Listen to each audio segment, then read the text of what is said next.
મંગલમ ભગવાન વીરો મંગલમ ગૌતમ પ્રભુ મંગલમ સ્થૂલી ભદ્રાદ્યા જૈનો ધર્મોસ્તુ મંગલમ. તો અહીંયા આપણે લાસ્ટ ક્લાસમાં આપણે એક સમયનું આપણે જોયું કે એક સમયની ડેફિનેશન શું છે. જેવી રીતે પ્રદેશ કેવી રીતે નાનામાં નાનો સૂક્ષ્મ અવિભાજ્ય અંશ હોય. આ ધર્માસ્તિકા અને લોકાકાશના આકાશાસ્તિકાયનું નાનામાં નાનું સૂક્ષ્મ અવિભાજ્ય અંશને શું કહેવાય? પ્રદેશ કહેવાય ને. તેવી જ રીતે કાળના સેમ એવું જ જે સૌથી નાનામાં નાનું સૂક્ષ્મ અવિભાજ્ય અંશને જે કેવલ જ્ઞાનીની દૃષ્ટિથી પણ જેના હજી આગળ બે ભાગ થઈ નહીં શકવાના નથી, તો એને શું કહેવાય? સ્મોલેસ્ટ યુનિટ ઓફ ટાઈમ ને સમય કહેવાય. તો હવે સમયનું પણ અહીંયા એ સમજવા એટલે એ કેટલું નાનું હશે, કેટલું સૂક્ષ્મ હશે, તો તે બતાડવા માટે એ સમજાવવા માટે એક એક્ઝામ્પલ બતાવેલું છે. તો એમાં શું છે કે એક મલમલનું કાપડ લેવાનું. શું લેવાનું? મલમલનો કાપડ. અને પછી અહીંયા જેવી રીતે આપણને દેખાય છે ને, તો એવી રીતે જ બનાવેલું હોય ને. કોઈ પણ કાપડ એવી રીતે જ હોય ને. જો થ્રેડ્સ હોય તો એ વોવન હોય, એકબીજા ઉપર એક આવી રીતે ઇન્ટરવોવન હોય ને. તો એક મલમલનું આપણે કાપડ લઈએ અને એને જો આપણે માઇક્રોસ્કોપમાં જોવા પ્રયત્ન કરીએ અથવા તો સાદા લેન્સથી પણ આપણે જોઈએ ને, તો આપણને એવું દેખાશે કે આવી રીતે એની બનાવટ છે, મેકિંગ એવી રીતે છે. તો હવે શું કરવાનું? એ કોઈ એકદમ બળવાન વ્યક્તિ હોય તો એ આ મલમલનું કાપડ લે હાથમાં અને પછી જોરથી આવી રીતે ફાડી નાખે, બે ટુકડા કરી નાખે. તો આપણને શું લાગે જોવામાં કે આ બળવાન વ્યક્તિને આ જે મલમલનું કાપડ ફાડવા માટે, એના બે ભાગ કરવા માટે કેટલું સમય લાગ્યું? એક જ સેકન્ડ લાગશે ને. આપણે પણ કેટલી વખત આવી રીતે ફાડ્યું હશે, પણ આપણાથી પણ કોઈ બળવાન વ્યક્તિ ફાડે તો એક સેકન્ડ લાગે. તો આપણને લાગે કે એક સેકન્ડ નાનામાં નાનો સમય હશે, પણ એવું નથી. કેમ? કારણ કે અહીંયા શાસ્ત્રકાર ભગવાન તો શું કહે છે કે અહીંયા આપણને થ્રેડ્સ દેખાય છે ને, તો કાપડ જ્યારે ફાટે છે, એના જ્યારે બે પીસીસ થાય છે, તો ત્યારે કઈ બધું જ એક સાથે પીસીસ નથી થઈ જતા, બે ભાગ નથી થઈ જતા, પણ લાઇનસર થાય છે ને. અહીંયા પહેલું દોરું છે એ તૂટશે, પછી બીજું, પછી ત્રીજું, લાઇનસર ક્રમસર તૂટશે ને, ક્રમસર ફાટશે. સ્લો મોશનમાં આપણે આ રેકોર્ડિંગ કરશું અને સ્લો મોશનથી પ્લે કરશું તો દેખાશે કે એક એક એક કરીને તાંતડા તૂટવા માંડ્યા અને પછી આખો જે કાપડ છે પછી એના બે વિભાગ થઈ શક્યા, એવું આપણને ખ્યાલ આવશે. તો હવે વિચારો કે જે આપણને આખો કપડાને આપણને એક સેકન્ડ જ એટલે ફીલ થતું હોય તો કે માત્ર એક સેકન્ડમાં જ આખું કાપડ ફાટી ગયું, પણ આપણે જ્યારે સૂક્ષ્મતાથી વિચારીએ ને, તો એક તાંતણાથી બીજો તાંતણો છે ને, તો એ ફાટવાનો જે સમય છે ને, તો એમાં પણ કેટલા અસંખ્ય સમય પસાર થઈ જાય છે. અસંખ્ય સમય પસાર થઈ જાય છે એક તાંતણાથી બીજા તાંતણા સુધી ફાટવા માટે. તો વિચારો કે સમયનું ગણિત કેવું હશે, કેટલું સૂક્ષ્મ હશે. બીજું હજી એક એક્ઝામ્પલ બતાડે છે શાસ્ત્રમાં કે એક પેટલ્સ હોય, ગુલાબ છે ને, ગુલાબના પેટલ્સ કેટલા થિન હોય છે, પાતળા હોય છે ને. તો આવા ગુલાબના પેટલ્સનું એક સ્ટેક કરવાનું, એક ઉપર એક, આવી રીતે નહીં, એક ઉપર એક થપ્પી કરવાની, બરાબર. અને પછી એક સોઈ લેવાની અને કોઈ બળવાન વ્યક્તિએ સોઈથી આવી રીતે પરોવી નાખે એક સેકન્ડમાં. આવી રીતે શું કરે? જોરથી આવી રીતે પિયર્સ કરે, આવી રીતે. તો આપણને શું લાગશે કે એક જ સેકન્ડમાં આવી રીતે પિયર્સ, એક સેકન્ડથી પણ ઓછા ટાઈમમાં આવી રીતે પિયર્સ થઈ ગયો. આ નીડલ છે ને, આ સોઈ છે ને, ધારદાર સોઈ, તો એ બધા પેટલ્સમાંથી પસાર થવા માટે સાચે કેટલી વાર લાગી? આપણને લાગે એક સેકન્ડમાં થઈ ગયું, પણ એવું નથી. એક પેટલ પહેલા પિયર્સ થાય, પછી બીજો, પછી ત્રીજો, આવી રીતે થાય ને, પછી છેલ્લા સુધી પહોંચે સોઈ. એટલે આટલામાં પણ એક પેટલથી બીજા પેટલ સુધી પહોંચવા માટે પણ અસંખ્ય સમયો વ્યતીત થઈ જાય છે, એવી રીતે શાસ્ત્રકાર ભગવાન તો કહે છે, બરાબર. એટલે આવી રીતે કેવલ જ્ઞાની ભગવંતોએ બતાડ્યું છે કે જે સમય છે કેટલું સૂક્ષ્મ છે. એ કઈ સેકન્ડ્સમાં ગણતરી નહીં થાય. સેકન્ડ્સનું પણ અસંખ્યાતનું ભાગ છે સમય, એક સમય, બરાબર. તો હવે આપણે જે ટાઈમ કન્વર્ઝન ટેબલ છે તે આપણે હવે જોઈ લઈએ, જે આપણને બાહેટ કરવાનું છે, એક્ઝામમાં પૂછાશે એટલા માટે, અને આગળના સ્ટડીઝમાં પણ ખૂબ જ કામમાં આવશે. તો અવિભાજ્ય સૂક્ષ્મ કાળ ઇઝ ઇક્વલ ટુ એક સમય. એને વર્તમાન કાળ પણ કહી શકાય, જે વર્તમાનનું જે હમણાં ચાલી રહ્યું છે આ સેકન્ડ, આ સોરી નોટ સેકન્ડ, આ સમય, તો એને વર્તમાન કાળ પણ કહી શકાય છે. પછી હવે નવ સમય, કેટલા નવ સમય લેવાના ખાલી, તો એને શું કહેવાય? એક જઘન્ય. જઘન્ય આ શબ્દનું મિનિંગ છે નાનામાં નાનું, નાનું અંતર મુહૂર્ત. બરાબર, ધ્યાન રાખવાનું. પછી અસંખ્ય સમય લેવાના, એક કેટલા અસંખ્ય સમય ઇઝ ઇક્વલ ટુ એક આવલિકા. પછી 256 આવલિકા ઇઝ ઇક્વલ ટુ એક ક્ષુલ્લક ભાવ. તો ક્ષુલ્લક ભાવ શું હોય? હવે કોઈક આપણે કહીએ ને કે કોઈક જીવ હોય, ઘણા 563 ભેદ છે જીવ વિચાર પ્રકરણના અનુસારે, કેટલા જીવોના કેટલા ભેદ છે? 563. તો એમાં આ બધા જીવોમાંથી જો આપણે કહીએ ને કે કયા જીવનું નાનામાં નાનું એકદમ તુચ્છ ભાવ છે, આયુષ્ય એકદમ નાનામાં નાનું તુચ્છ, કે ક્ષુલ્લક. ક્ષુલ્લક આ વર્ડનું મિનિંગ શું છે? નાનામાં નાનું, તુચ્છ જેટલું. ક્ષુલ્લકનું આ મિનિંગ છે. તો ક્ષુલ્લક ભાવ કોનો હોય? તો જે અપર્યાપ્તા સૂક્ષ્મ સાધારણ વનસ્પતિ કાય હોય ને, એટલે સિમ્પલ વર્ડ્સમાં જો કહેવાનું હોય તો સૂક્ષ્મ નિગોદ હોય, અપર્યાપ્તા સૂક્ષ્મ નિગોદ હોય, તો એવા અપર્યાપ્ત સૂક્ષ્મ નિગોદના જીવોના આવું આટલું જ હોય ભાવ. કેટલું? એક ક્ષુલ્લક ભાવ કહેવાય. તો એ કેટલું? 256 આવલિકા માત્રનું હોય. બરાબર, એ ધ્યાન રાખવાનું.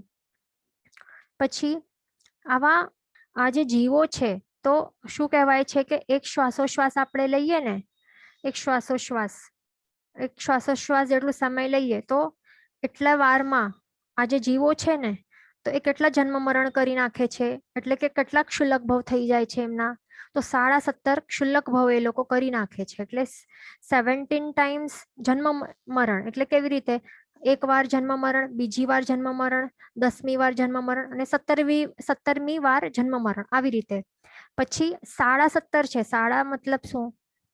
સાડાનું મિનિંગ શું છે? એટલે કે શું લેવાનું? 18મી વખત જન્મ થયું તે લેવાનું છે આપણને.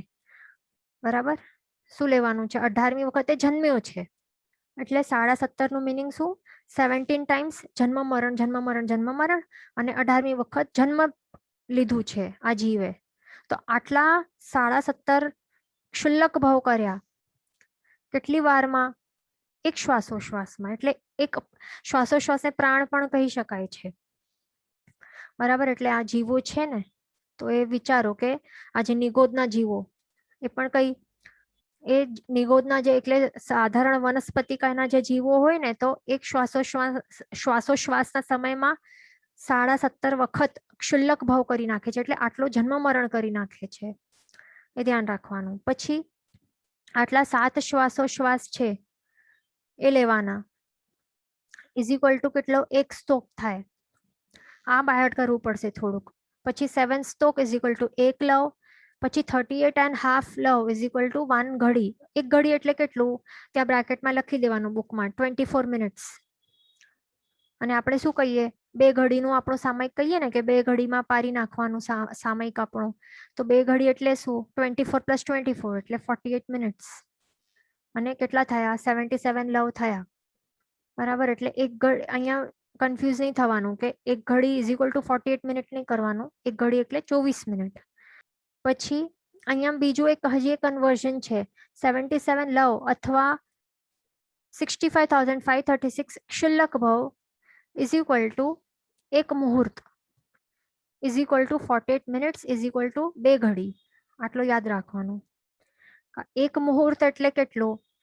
એક મુહૂર્ત એટલે 2 ઘડી. આપણે એમ પણ કહી શકીએ કે આપણું સામયિક છે ને, આપણે સામયિક 2 ઘડીનું કહીએ, 48 મિનિટનું પણ કહીએ ને, પણ એક મુહૂર્તનું પણ કહી શકાય કે આપણે સામયિક કેટલું એક મુહૂર્તનો કરતા હોઈએ છીએ, એવી રીતે પણ કહી શકાય છે.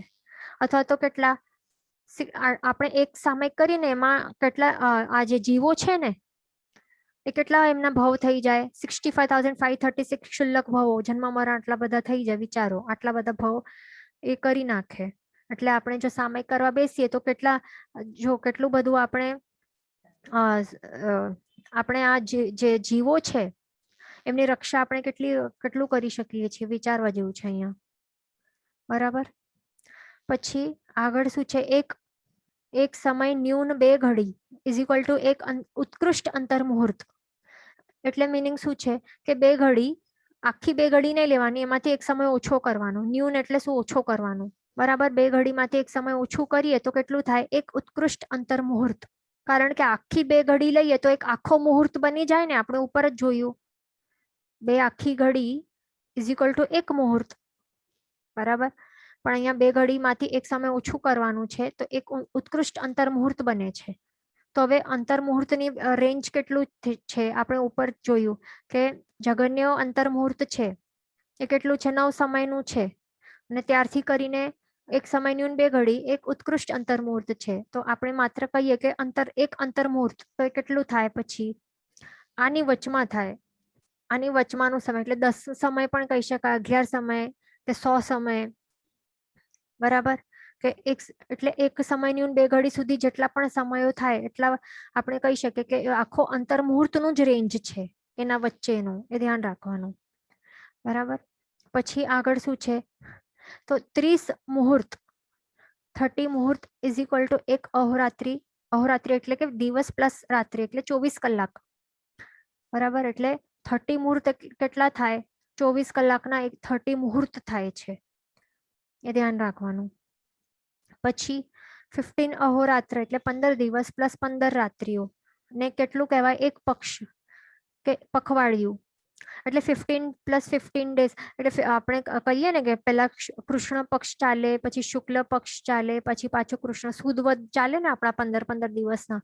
15 ડેઝ બાદ અમાવસ્યા આવે, 15 ડેઝ બાદ પૂનમ આવે. તો એને શું કહેવાય? એક પક્ષ કહેવાય. પછી આવા 2 પક્ષ ઇઝ ઇક્વલ ટુ 1 માસ કે 1 મહિનો. આવા 2 માસ, ખાલી 2 માસ લેવાના એટલે એક ઋતુ, એટલે કોઈક એક સિઝન. આવી આ પણ બાહેટ કરવું પડશે, અહીંયા ગડબડ નહીં કરવાની. એક ઋતુ કેટલી? 2 માસની છે, એ ધ્યાન રાખવાનું. પછી 3 ઋતુ એટલે કે 6 મંથ્સ. તો 6 મંથ્સનો એક અયન થાય. અયન એટલે આપણે કહીએ ને ઉત્તરાયણ આવ્યો, પછી દક્ષિણાયન. તો જે સૂર્યનું દેવ્યમાન છે ને, તો આવી રીતે એક જ લાઈનમાં ગોલ ગોલ નહીં ફરે, પણ અંદર બહાર આવી રીતે આવતો જાય છે. તો હવે જ્યારે ઉત્તરાયણ હોય છે તો ત્યારે જે સન છે ને, તો એ મેરુ તરફની ત્યાં આવી રીતે અંદર ગતિ કરે છે. એટલે અંદર એનું ઓર્બિટ થાય. પછી દક્ષિણાયણ આવે તો પછી એક શું કરે? સન છે ને બહાર આવતું જાય. એવી રીતે હોય છે, એ ધ્યાન રાખવાનું. તો એને અયન કહેવાય છે. તો આવી રીતે 6 મંથ્સમાં એવી રીતે ગતિ એની ચેન્જ થતી જાય, અંદર બહાર આવી રીતે આવતું જાય છે સન. પછી 2 અયન ઇઝ ઇક્વલ ટુ 12 માસ ઇઝ ઇક્વલ ટુ 1 વર્ષ. પછી 5 વર્ષ એટલે 1 યુગ, 20 યુગ એટલે 1 શતાબ્દી કે 100 વર્ષ. પછી 84 લાખ વર્ષ એટલે 1 પૂર્વાંગ, અને 84 લાખ પૂર્વાંગ એટલે 1 પૂર્વ. આ બાહેટ કરવાનું આપણને. બરાબર. અને બીજી રીતે પણ શું કહે છે કે 1 પૂર્વ એટલે કેટલા વર્ષો થાય છે? જો આ બાહેટ કરવું પડશે. 70, 56 આટલું યાદ રાખવાનું અને 000 લગાડી દેવાના. માત્ર આટલું યાદ રાખવાનું, આટલા વર્ષો. અહીંયા જે આપણને બુકમાં છે ને ત્યાં શું કરવાનું છે? 3 ઝીરોસ છે ને ત્યાં એડ કરી નાખવાના છે. અને બીજું છે અથવા તો આટલા દિવસ. આ દિવસ યાદ નહીં રાખશું તો ચાલશે, પણ જેની બુદ્ધિ તીક્ષ્ણ હોય તો એ યાદ કરવા પ્રયાસ કરે તો કરી શકશે. બરાબર. અને અહીંયા 5 નથી, અહીંયા કરેક્શન કરવાનું. અહીંયા 6 લખવાનું. જો અહીંયા 5 હટાવીને અહીંયા 6 લખવાનું અને 1 0 એડ કરવાનું છે. તો આવા જે અસંખ્ય પૂર્વ છે, અહીંયા પર્વ નહીં, પૂર્વ જ લખેલું છે. બરાબર છે. તો અસંખ્ય પૂર્વ હોય ને તો ઇઝ ઇક્વલ ટુ 1 પલ્યોપમ. પછી આગળ અહીંયા શું છે? 10 કોડાકોડી પલ્યોપમ ઇઝ ઇક્વલ ટુ 1 સાગરોપમ. અને 20 કોડાકોડી સાગરોપમ ઇઝ ઇક્વલ ટુ 1 કાળચક્ર. આપણે પહેલા જોયું ને આટલો મોટો કાળચક્ર, તો એનું હાફ સાઈડ ઉત્સર્પિણી હોય ને હાફ સાઈડ અવસર્પિણી કાળ હોય. બરાબર. તો એ ટોટલ 20 કોડાકોડી સાગરોપમનું થાય. તો એક ઉત્સર્પિણીનું કેટલું થયું? કેટલા કોડાકોડી સાગરોપમનું થયું? એનું હાફનું. એટલે ઉત્સર્પિણી 10 કોડાકોડી સાગરોપમ અને અવસર્પિણી 10 કોડાકોડી સાગરોપમ. ટોટલ કેટલા આરા થાય? જો ખાલી અવસર્પિણીના પૂછવામાં આવે કેટલા આરા, તો 6 લખવાના. ઉત્સર્પિણીના 6 આરા. પણ કાળચક્રમાં કેટલા આરા?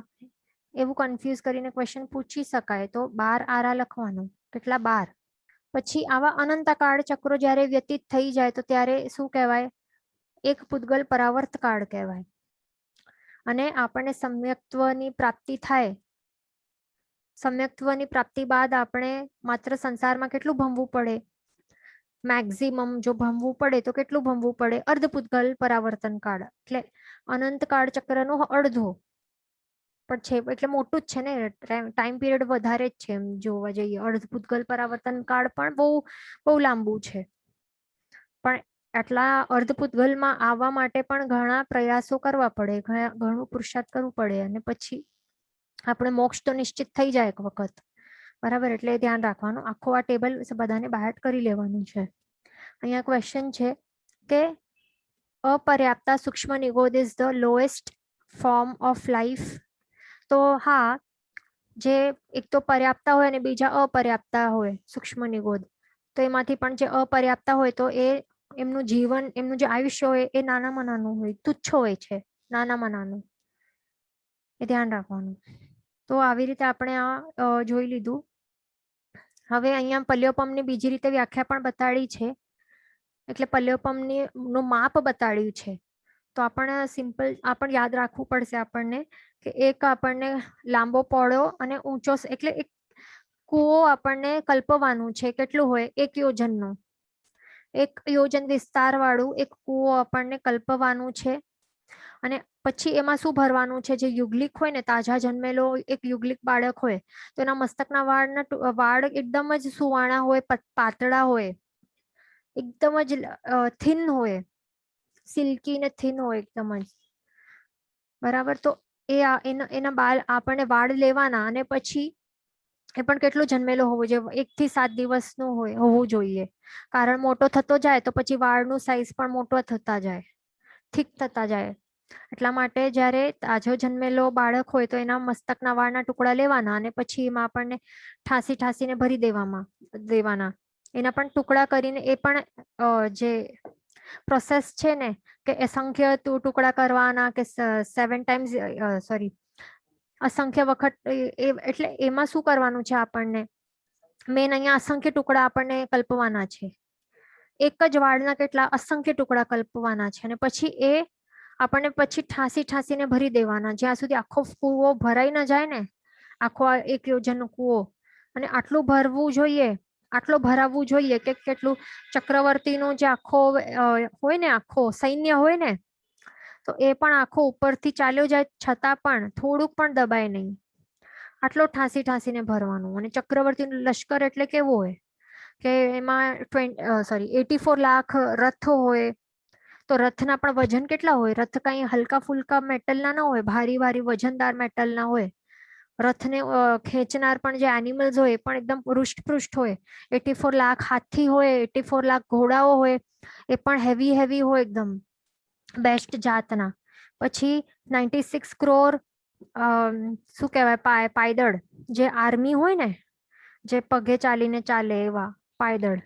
આપણા પાસે શું હોય? નેવી હોય, આર્મી હોય, અને આ હોય શું કહેવાય, એરફોર્સ હોય. પણ ત્યાં એ વખતે એરફોર્સ ન હતું અને નેવી પણ ન હતી. ત્યાં શું કરતા હતા? પાયદળ જ બધું કરતા હતા, આર્મી એમની. તો એ બધા કે એકદમ હેલ્ધી હોય એકદમ, અને વજનદાર, ભારી. તો આવા લોકો પણ જ્યારે ઉપરથી આખો સૈન્ય પસાર થઈ જાય ને, તો શું થાય? પછી એ દબાવવા પણ ન જોઈએ. એક વાળ પણ નહીં દબાય, આટલું ઠાસીને ભરેલું હોવું જોઈએ. જેમ કે પથ્થર જ ન હોય એવું ઠાસેલું હોવું જોઈએ.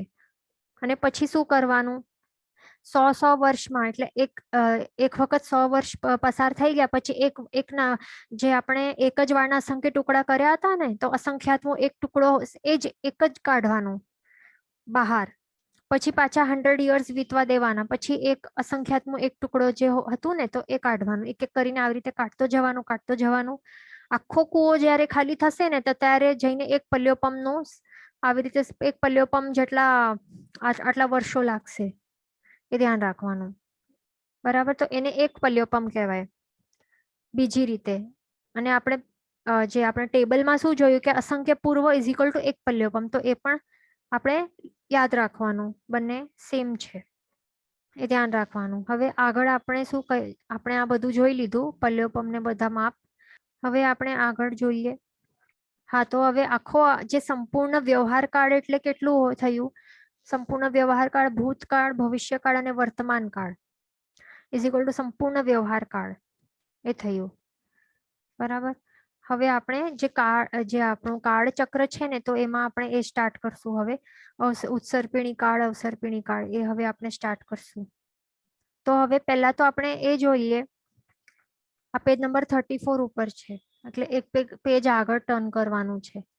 તો અહીંયા શું બતાડેલું છે કે એક કાળચક્ર એ કેટલું હોય? 20 કોડાકોટી સાગરોપમ વર્ષનું હોય. એ તો એકદમ યાદ રાખવાનું. અને આ જે છે ને કાળચક્ર એ અનાદિકાળથી છે. એવું નથી કે કોઈ કે આવી વ્યવસ્થા કરીને બનાવી છે કે અમુક ટાઈમ પછી આ સ્ટાર્ટ કર્યું છે. જેવી રીતે હમણાં બિફોર ક્રાઇસ્ટ, આફ્ટર ક્રાઇસ્ટ એ બધા સંવંતો ને બધું કરે છે ને, વિક્રમ સંવંત એ બધું, તો એ કોઈ કે બનાવ્યા છે ને. પણ આવું આ કાળચક્રની જે વ્યવસ્થા છે એ કોણે પણ સ્ટાર્ટ નથી કરી કઈ, પણ આ અનાદિકાળથી ચાલતું આવ્યું છે આ. અને અનંતકાળ સુધી એવી જ રીતે સિસ્ટમ ચાલવાનું જ છે. એ કોઈ પણ એને સ્ટોપ કરશે નહીં અને કોઈ સ્ટાર્ટ પણ નથી કર્યું. આ શાશ્વત પદ્ધતિ છે, વ્યવસ્થા છે. અને આ વ્યવસ્થા ક્યાં લાગુ પડે છે કાળચક્રની? તો એ માત્ર 5 ભરત અને 5 ઐરવત ક્ષેત્રોમાં. એ ધ્યાન રાખવાનું. ક્યાં છે? જે બાકીના જે ક્ષેત્રો છે ને, 5 મહાવિદ્ય, તો ત્યાં પણ આ લાગુ નથી પડતો. પછી બાકીના જે 30 અકર્મ ભૂમિઓ છે ને, કઈ 30 અકર્મ ભૂમિઓ, તો ત્યાં પણ આ કાળચક્રની વ્યવસ્થા લાગુ નથી પડતી. પણ આ હમણાં જે આપણે શીખવાના છીએ ને, તો એ ક્યાં લાગુ પડવાની છે? માત્ર 5 ભરત ક્ષેત્ર અને 5 ઐરવ ક્ષેત્રોમાં. માત્ર 10 ક્ષેત્ર માટે આ વાત હવે આપણે કરશું. ધ્યાન રાખવાનું. અને આ જે કાળચક્ર છે તે ક્લોકવાઇઝ ડિરેક્શનમાં ચાલતી હોય છે. હવે એ આપણે કાળચક્ર જોઈ લઈએ કેવું છે, એમાંથી જ આપણે સમજણ લેશું. હા, તો આવી રીતે જે આ ક્લોકવાઇઝ ડિરેક્શનમાં જ ફરે ક્યારે પણ. એટલે શું?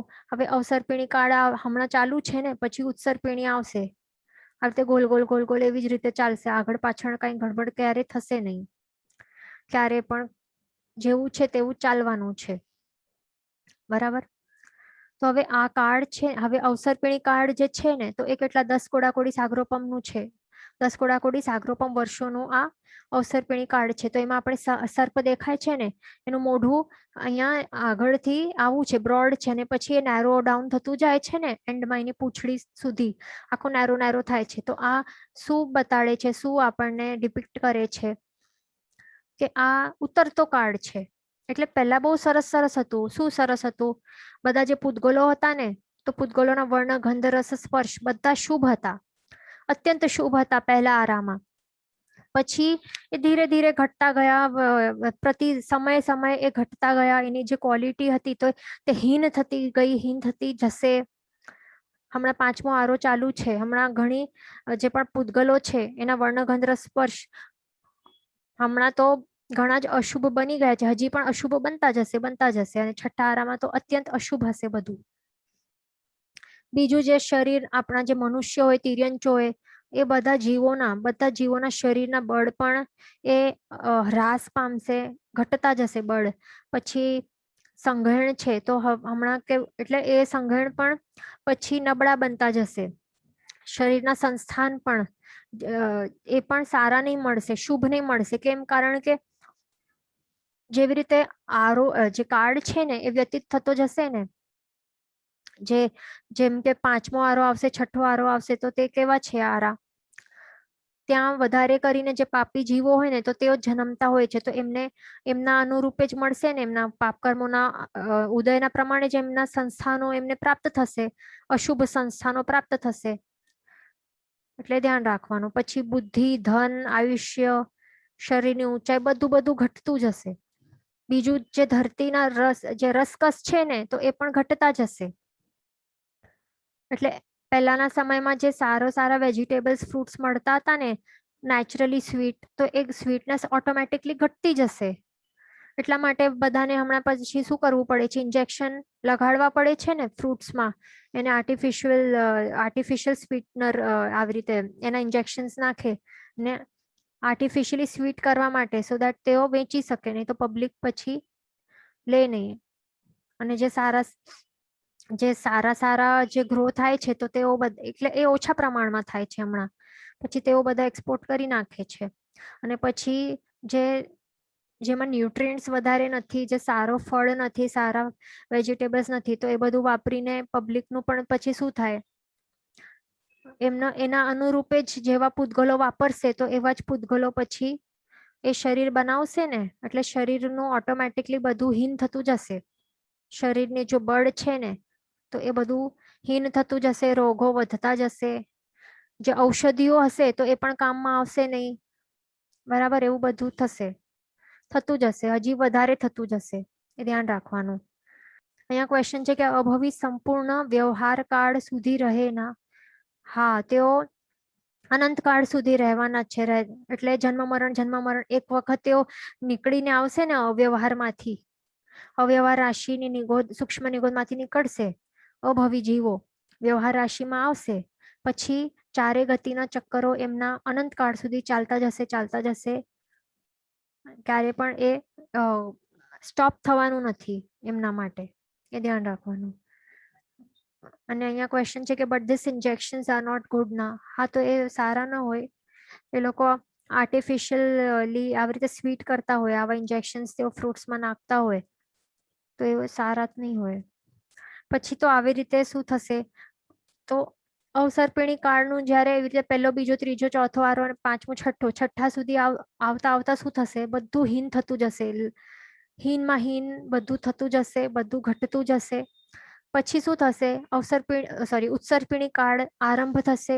First, second, third, fourth, fifth, sixth તારો આવી રીતે થશે. પછી પણ એમાં આપણે શું જોઈ રહ્યા છે કે એમાં સર્પ છે તો એનું સર્પની પૂંછડીથી સ્ટાર્ટ થશે ઉત્સર્પિણી કાળ, અને પછી એ જાડું થતું જશે, સર્પ બ્રોડ થતું જશે, અને ઉત્સર્પિણી કાળના અંત સુધી આવતા એનું સાઇઝ જુઓ કેટલું છે. તો આવી જ રીતે ઉત્સર્પિણી કાળ હોય છે કે પેલા એકદમ હીન કક્ષા, હીન ક્વોલિટીના પૂતગલો હોય છે, વર્ણગંધ રસ સ્પર્શ, અને જીવોના જે બળ છે, બુદ્ધિ, ધન, આયુષ્ય, શરીરની ઊંચાઈઓ એ બધી હીનની હશે, ઘટેલી, એકદમ લોએસ્ટ આ ક્વોલિટીની હશે.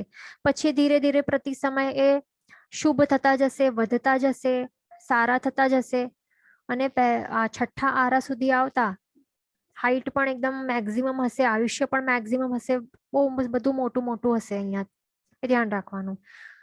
અને પછી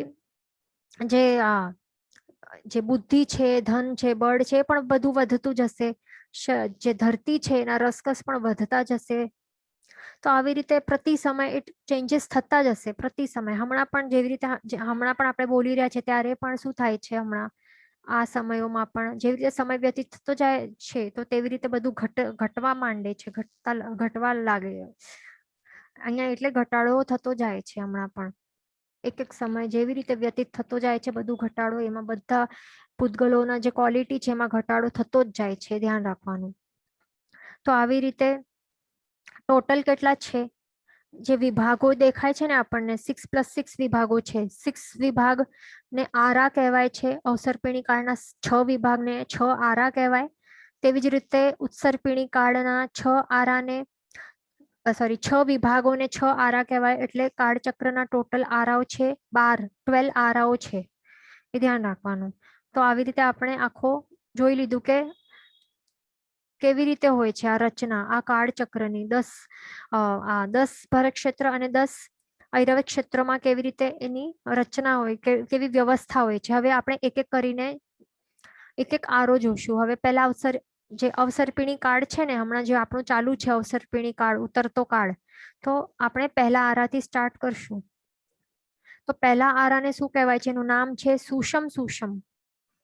સુષમ એટલે કે 2 વાર સુષમ છે, એટલે યાદ રાખવાનું કે અત્યંત સુખ છે, એટલે સુખ અને માત્ર સુખ, બિલકુલ અંશ માત્ર પણ દુઃખ નહીં હોય. તો એ કેવી રીતે, કઈ અપેક્ષાએ, તો એ અહીંયા તો ધર્મનું કાળ તો નથી ને, અહીંયા ધર્મ તીર્થની સ્થાપના રહેલી નથી, એટલે એમ નહીં કહી શકાય કે અત્યંત સુખ છે તો કંઈક આત્મિક સુખ હશે. એ પૌદ્ગલિક સુખ માટે આવી રીતે આપણે કહી શકીએ. શું કહેવાય, પૌદ્ગલિક સુખની અપેક્ષા એ કહી શકાય, કઈ આત્મિક સુખની અપેક્ષા નહીં કહી શકાય, કારણ કે ધર્મ જ નથી ને, મોક્ષ ગમન છે તો કેવું સુખ, ભલે સુષમ લખેલું છે. પછી બીજો છે સુષમ, એટલે કે એકલું સુખ, એટલે એનાથી થોડુંક ઓછું, પહેલા આરાથી થોડુંક ઓછું, પણ એકલું સુખ જ છે. ત્રીજો આરાનું નામ છે સુષમ દુષમ, એટલે સુખ ઘણું અને દુઃખ થોડું. હવે અહીંયા આ ત્રીજો આરો છે એમાં તો શું થાય છે, તીર્થંકર ભગવંતનો જન્મ થાય છે, ધર્મતીર્થની પણ સ્થાપના થાય છે, છતાં પણ આપણે જોઈ શકીએ છીએ કે સુખ ઘણું અને દુઃખ થોડું અહીંયા આવી રીતે છે. એટલે દુઃખ પણ આવી ગયું છે અહીંયા, પણ અહીંયા આત્મિક સુખ રહેશે. જે જીવો એવા હશે ને, ભવી જીવો, એમના માટે શું હશે, આત્મિક સુખ હશે. એ ઇન્ડિવિજ્યુઅલી એ ડિપેન્ડ કરે છે, બરાબર. કારણ કે અહીંયા ધર્મતીર્થની સ્થાપના તો થઈ જશે, મોક્ષગમન સ્ટાર્ટ થઈ જશે, એટલે અહીંયા સુખ ઘણું અને દુઃખ થોડું છે તો આપણને એવું લાગે. અને ચોથા આરા માટે પણ શું છે, દુઃખ ઘણું અને સુખ થોડું છે, એટલે દુષમ સુષમ છે. શું છે ચોથા આરાનું નામ? દુષમ સુષમ, એટલે દુઃખ ઘણું અને સુખ થોડું. પછી આપણને લાગે અરે અહીંયા તો કેટલા બધા તીર્થંકર ભગવંત હશે ચોથા આરામાં, બરાબર. 23 હશે. પહેલા જે ત્રીજો આરો છે એમાં એક તીર્થંકર ભગવંત એટલે કે ઋષભદેવ ભગવંત હતા, અને ચોથા આરામાં બાકીના 23 તીર્થંકર હતા, છતાં પણ અહીંયા એમ કેવી રીતે લખેલું છે કે દુષમ સુષમ, એટલે દુઃખ ઘણું હશે અને સુખ થોડું હશે ચોથા આરામાં. એના કરતા તો આપણને લાગશે કે પહેલો આરો કેટલું સારો, પણ એવું નથી. આ શું છે, પૌદ્ગલિક સુખની અપેક્ષાએ છે ને. શું છે, પૌદ્ગલિક સુખની અપેક્ષાએ છે. દુઃખ ઘણું છે અને સુખ થોડું છે. આ કઈ આત્મિક સુખના અપેક્ષાએ નથી. વિચારો, તીર્થંકર ભગવંત આટલા બધા મળશે, મોક્ષગમન ચાલુ હશે, આત્મિક સુખ હશે, એટલે પૌદ્ગલિક સુખનું અહીંયા આપણને જોવાનું નથી. પછી પાંચમા આરોનું નામ છે, હમણાં જે ચાલી રહ્યું છે એનું નામ શું છે, દુષમ છે, એટલે એકલું દુઃખ. આપણને એવું જ ક્વેશ્ચન આવતા હોય ને આપણને કે આપણે દુઃખી છીએ, કેટલા દુઃખના પહાડો છે આપણા ઉપર, દુઃખથી ક્યારે પણ આપણને થોડુંક પણ આપણને રિલીફ મળતું નથી, એવું આપણને થતું હોય ને, તો એનો આન્સર આ જ છે. આપણા જે પુણ્ય કર્મ ઓછા પડ્યા એટલા માટે આપણો આ કાળમાં આ જે અવસરપીણી કાળના પાંચમા આરા, એ પણ દુષમ નામના આરામાં આપણો જન્મ થયું. તો અહીંયા નામ જ છે દુષમ, પૌદ્ગલિક સુખ, એટલે એકલું સુખ તો છે જ નહીં અહીંયા, એકલું દુઃખ જ હશે પૌદ્ગલિક સુખના અપેક્ષાએ. પણ આત્મિક સુખના અપેક્ષા આપણે જોઈશું તો એમાં આપણે સુખી થઈ શકશું. જો આપણામાં જે આત્મિક ગુણોમાં રમણતા કરશું તો સુખની અનુભૂતિ થઈ શકશે, બરાબર. એટલે માત્ર પૌદ્ગલિક સુખની અપેક્ષા જોશું તો આપણે દુઃખી જ, એટલે એકલું દુઃખ જ મળવાનું છે, એ ધ્યાન રાખવાનું લાઈફ ટાઈમ સુધી. પછી છે છઠ્ઠો આરો, તો છઠ્ઠા આરામાં શું છે, અત્યંત દુઃખ. શું નામ છે, ડબલ, દુષમ દુષમ. નામથી જ ખબર પડે છે કે હમણાં છે એનાથી પણ અત્યંત પ્રમાણમાં દુઃખ હશે, પણ કેવું, પૌદ્ગલિક દુઃખ હશે એ અપેક્ષાએ. ત્યાં પણ એવું નથી, ત્યાં પણ સમકીતી આત્માઓનો જન્મ થઈ શકશે, પોસિબલ છે. સમકીતી જીવોની ઉત્પત્તિ તો નરકમાં પણ થઈ શકે છે, તો અહીંયા છઠ્ઠા આરામાં ન થઈ શકે. પુણ્ય ઓછા પડ્યા, પાપ કર્મો નું ઉદય થયું, એટલે અને વળી એવું આપણે ક્યારેક કોઈએ એટલે આવા હીન પ્રકારના ભાવો ભાવ્યા અને ત્યારે જ આયુષ્ય કર્મનું બંધ થઈ ગયું, તો ત્યાં છઠ્ઠા આરામાં જન્મ થઈ શકે છે સમકીતી જીવોનો પણ સમકીતી જીવ છે તો આવા છઠ્ઠા આરામાં પણ તેમના માટે કેવું હશે, આત્મિક અપેક્ષાએ સુખ હશે ને, એના માટે તો સુખ જ હશે. પછી આ અત્યંત દુઃખ છે એ તો પૌદ્ગલિક રીતે છે, આ છે શું કહેવાય, એ અપેક્ષાએ છે, પણ આત્મિક દુઃખ નહીં હશે એમના માટે, સમકીતી જીવો માટે. પણ એ ધ્યાન રાખવાનું, એવું હોય છે. તો આ નામો યાદ રાખવાના અને એના મીનિંગ્સ પણ, બધા આરાના નામ યાદ રાખવાના. અને એના અહીંયા ઉલટો છે, ઉત્સર્પિણી કાળનું પણ યાદ રાખી લેવાનું કે પહેલા આરાનું નામ શું છે, દુષમ દુષમ, પછી બીજાનું દુષમ, ત્રીજાનું છે દુષમ સુષમ, પછી ચોથાનું છે સુષમ દુષમ, પાંચમાનું સુષમ અને છઠ્ઠાનું સુષમ સુષમ. આ નામો યાદ રાખી લેવાના. આખો આપણે કાળચક્ર ફોટો જ બાદ કરશું ને તો પછી યાદ રહેશે બધું. હવે આપણે એક એક આરો સ્ટાર્ટ કરીએ તો એ ઇઝીલી આપણને સમજવાનું હોય ને, તો એના માટે આપણે એક ટેબલ જ જોઈ લઈએ. આપણે આ એક ટેબલ છે, તો આ ટેબલ બધાને બાયટ કરીને આવવાનું છે. આટલો ટેબલ બાયટ કરશું ને તો આવડી જશે આપણને, બીજું કંઈ વધારે ડિફિકલ્ટ છે જ નહીં એમાં. આરાઓ છે, જો ફર્સ્ટ ટેબલમાં આપણે આરાઓના નામ જોઈ લીધા ને, એના મીનિંગ્સ પણ જોઈ લીધા. હવે એનું સમય આપણે બહાર કરી લેશું. પહેલા આરાનું સમય કેટલું છે? 4 કોડાકોડી સાગરોપમ. અને એ કયું આપણે અવસર્પિણી કાળનું જોઈ રહ્યા છે, એ ધ્યાન રાખવાનું. અવસર્પિણી કાળના જે પહેલો આરો છે સુષમ સુષમ, એનું સમય કેટલું છે, ડ્યુરેશન કેટલું છે? 4 કોડાકોડી સાગરોપમ. હવે એ યાદ રાખવાનું કે અવસર્પિણી કાળ છે ને ટોટલ કેટલું છે? 10 કોડાકોડી સાગરોપમનું છે. હવે 10 માંથી માઇનસ કરતા જવાનું. 4 ગયા અહીંયા. પછી બીજું આરું છે એનું છે 3 કોડાકોડી, ત્રીજાનું 2 કોડાકોડી, ચોથાનું 1 કોડાકોડી સાગરોપમમાં 42,000 વર્ષ ન્યૂન. આ થોડુંક એક્સ્ટ્રા બાયટ કરવું પડશે આપણને. શું છે અહીંયા? 1 કોડાકોડી સાગરોપમ આખો નહીં, પણ એમાંથી કેટલું? 42,000 વર્ષ માઇનસ કરવાના, ઓછા. પછી આપણે જે માઇનસ કર્યા ને 42,000 યર્સ, એમાંથી તો એ ક્યાં આવી ગયા? જો અહીંયા પાંચમા ને છઠ્ઠામાં આવી ગયા ને. ટોટલ કરો 21,000 પ્લસ 21,000 આવી ગયા ને અહીંયા 42,000. તો આવી રીતે કરીને આપણે ટોટલ કરશું. 4 + 3 2 + 4 + 3 + 2 + 1 તો કેટલા થયા? 10 થયા ને. 10 કોડાકોડી સાગરોપમ થયા. પરફેક્ટ એકદમ. તો આવી રીતે યાદ રાખવાનું. પછી શરીરની ઊંચાઈ છે એ પણ ઘટતી જશે ને, અવસર્પિણી કાળ છે એટલા માટે. તો 3 ઘાવ. પહેલો આપણને યાદ રાખવાનું, પહેલા આરાનું ના બધું એ યાદ રાખવાનું, પછી આગળનું ડિરાઈવ થતું જાય કે ઓછું કરીને. પછી બીજા આરામાં 2 ઘાવ, ત્રીજામાં 1 ઘાવ, ચોથામાં કેટલું? 500 ધનુષ. આ યાદ રાખવું પડશે, 500 ધનુષ. પછી પાંચમામાં 7 હાથ અને છઠ્ઠા આરામાં 1 હાથ. પછી આયુષ્ય માટે કેવું છે? 3 પલ્યોપમ મેક્સિમમ. એટલે કોઈ એવું ક્વેશ્ચન પૂછે કે મનુષ્યનું વધારેમાં વધારે મેક્સિમમ આયુષ્ય કેટલું હોઈ શકે, અથવા તો કેટલી શરીરની ઊંચાઈ હોઈ શકે મનુષ્યોની, તો એમ કહી શકાય કે 3 ઘાવ એટલી મેક્સિમમ હોઈ શકે. આયુષ્ય પણ 3 પલ્યોપમ હોઈ શકે, એનાથી વધારે નહીં. એવી રીતે પણ આપણે યાદ રાખવાનું. પછી આયુષ્ય પણ જો ઘટતું જાય છે, 3 પલ્યોપમ, પછી 2 પલ્યોપમ, 1 પલ્યોપમ. પછી આ ચોથા આરાનું યાદ રાખવું પડશે, 1 પૂર્વ કરોડ વર્ષ. પછી પાંચમામાં કેટલું છે? 100 વર્ષથી અધિક. અને છઠ્ઠામાં 20 વર્ષ. હમણાં જ આપણે જોઈ રહ્યા છે ને કે હમણાં જ સમયમાં કેટલું